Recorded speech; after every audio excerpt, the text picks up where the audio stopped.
Hello, good Hi. afternoon.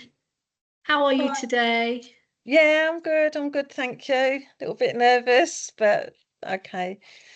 No problem. Okay, just to start then, I'm going to do some introductions. My name is Hema Pattani and I'm from the HR department for Interlux Group. And just to confirm, it's Marie, isn't it? Yes, it is Yeah, Marie Marie Monroe. Monroe. Yeah, yeah. Perfect. So you're here today for the food and beverages assistant role, is that correct? Yes, yeah, Yep. yeah. Lovely, thank you.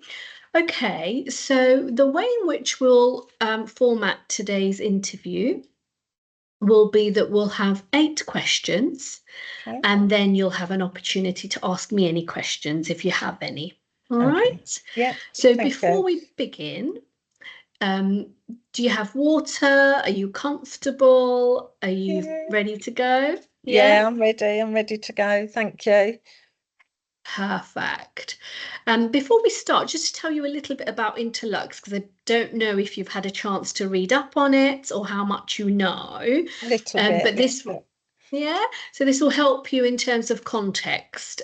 So we are a company with about 800 properties. We're a global international company, and we run across 25 countries. All right. Yeah, So this role is at one of our sites, obviously.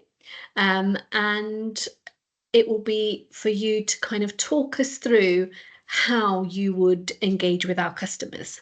All hmm, right, yeah, fabulous. All right, so a nice, easy one to kickstart with, Marie. yeah. Um, what experience do you have of working in a food services environment? Um, well, my present role, I'm in that kind of environment at Frederick's, and I've been there for a couple of years now.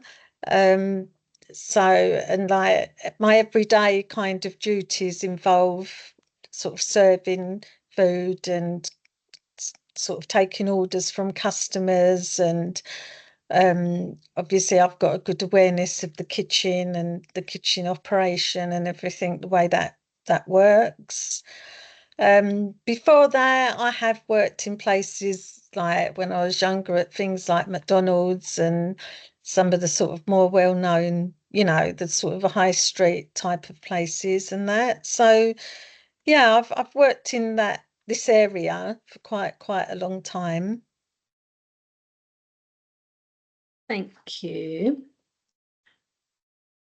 Okay, how do you handle difficult customers? And can you please provide an example of when you've had to do that?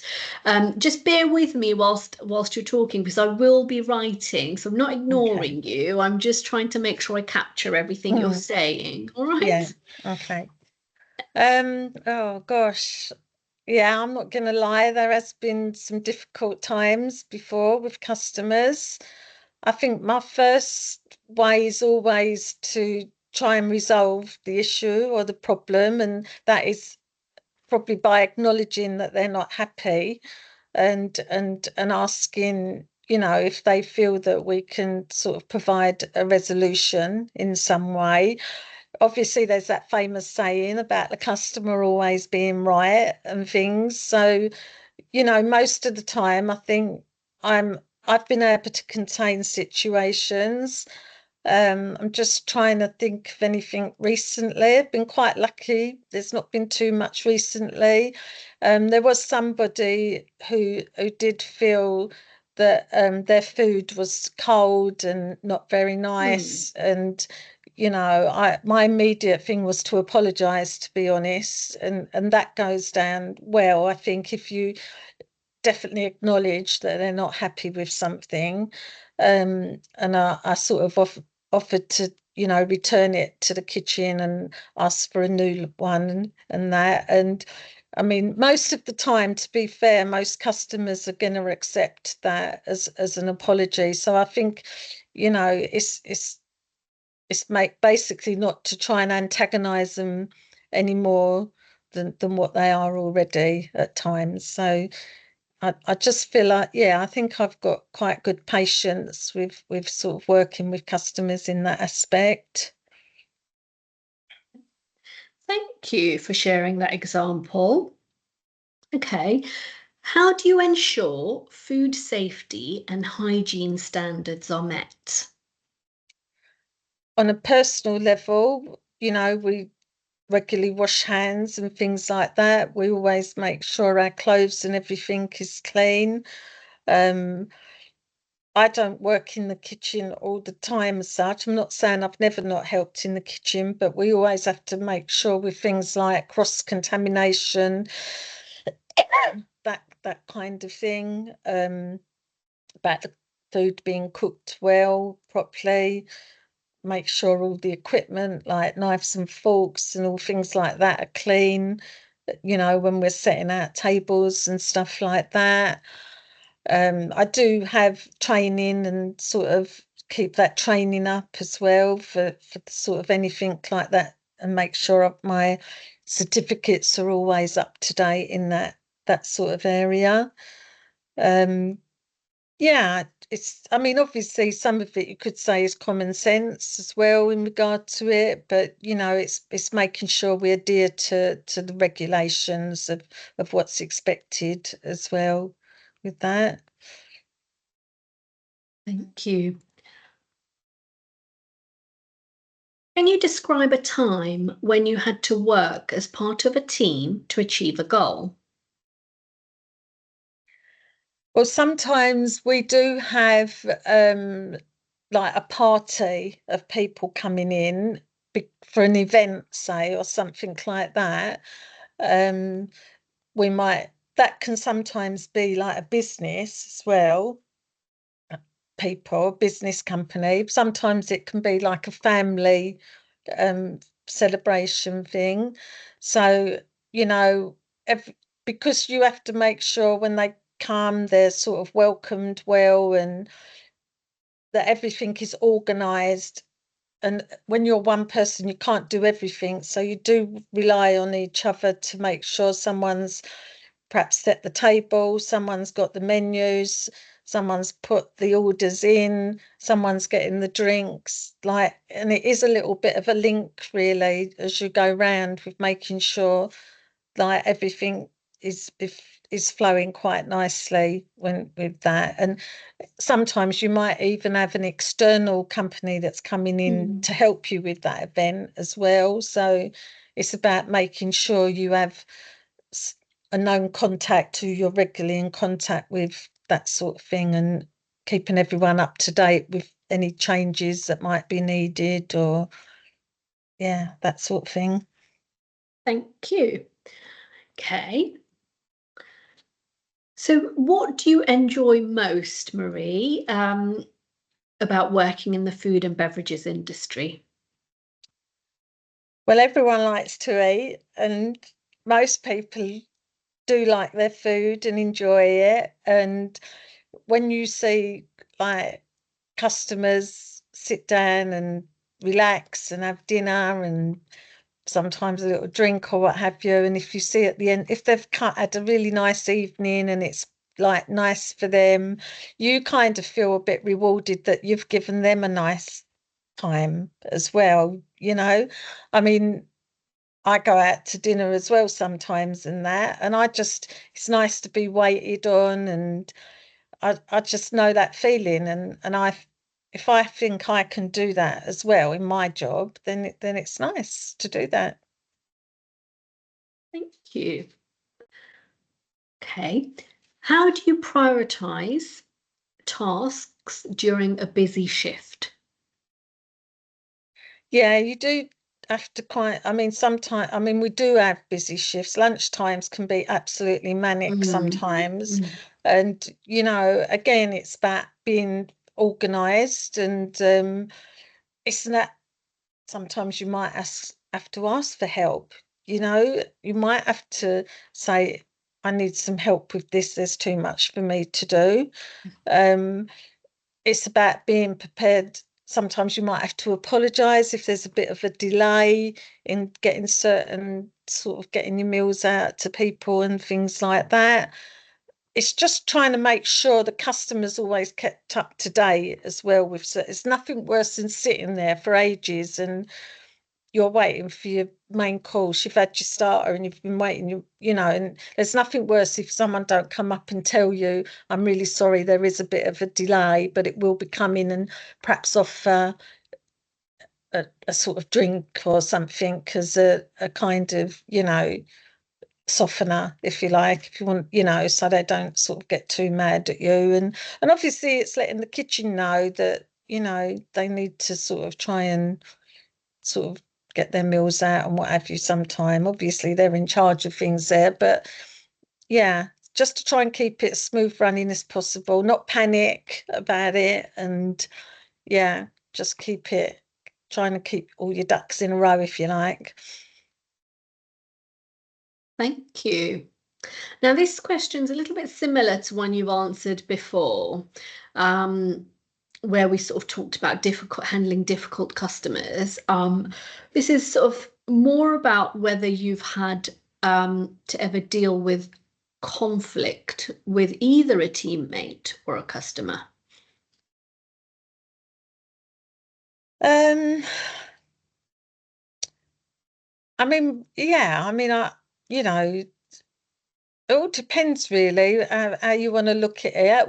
Where you do get some staff just come and go, they can be quite sort of, some people perhaps not so much into their job as others, you know. And I can recall there was actually a team member that it wasn't just me, they just felt, well, basically they weren't really pulling their weight, but you know, and it's always a little bit awkward with things like that. But you know, for me, I just think if you can try and talk to someone maybe informally initially, and and then if things are not improving, I would probably go and speak to my supervising person, and just talk to them about it to see if they could help resolve it in some way. Um, because you know, it's better when people are coming to work and are getting on, and you know, you're not always going to really really like somebody, but it doesn't mean you can't get on with them in a work way, you know, in a business way, because that helps everything obviously function better as well. Thank you. Now, Marie, it's the last question from me before it's over to you. So, is there anything else you'd like to tell me that you think would help your application progress? Anything about you as an individual? I just think, you know, I am very passionate about the work that I do. um I'm definitely 100% and more to want to please the customer and make the customer happy. I want them to come back again and again, and I want them to tell their friends and family to come back or to try it out. Um, I just like, it's nice if there's a good environment and atmosphere.